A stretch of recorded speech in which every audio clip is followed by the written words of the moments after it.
We live in a day and age where everyone around us has a social media account. There is billions of people in the world, and almost half of everybody, even living in rural countries, have social media. What has this done to our lives? I did an experiment where I, who used to be a social media user, started using social media all over again. And these are my findings, basically.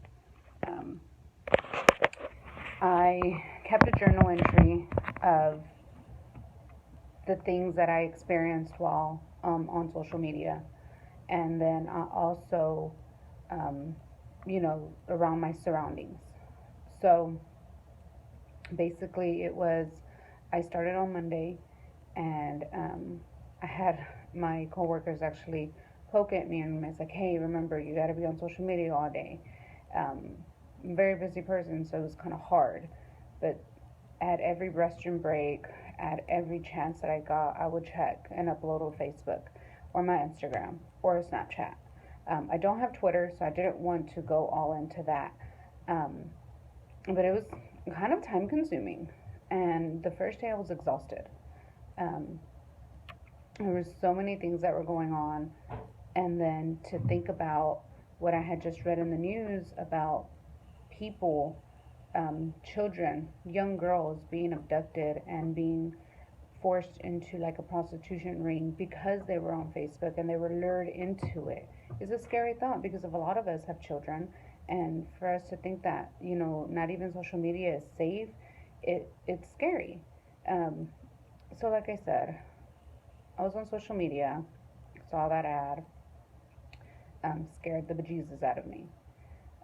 The next day, um, it was easier to just grab my phone and check it again and again. And then by the third day, I was like, okay, well, let's start to ease off of it now. And honestly, I started to develop a little bit of anxiety. Like, oh my gosh, did I miss something? Is there something that I should have picked up? And, it prompted me just to pick it up. I remember being a time where even I picked up my phone and without even knowing it, I opened up a social media app. That was kind of ridiculous in my head, and I laughed about it even like, oh my gosh, what am I doing to myself? Um, but I remember that anxiety that I had. It was so like strong, like I'm gonna like I feel like I'm gonna die, which sounds pretty ridiculous, but it was that. It was like, oh my gosh, why do I feel this way? You know, my battery percentage would start to go low, and it was like, oh my gosh, where's the charger? Where's the charger? I can't, miss anything. Um, this is what these devices and these apps are doing to us. They're creating a lot more anxiety, and even it has been reported that teenagers nowadays have the highest rate of anxiety of anybody else. And I wonder if this is the reason why. They don't put their phones down. They're always wondering what everybody else is doing.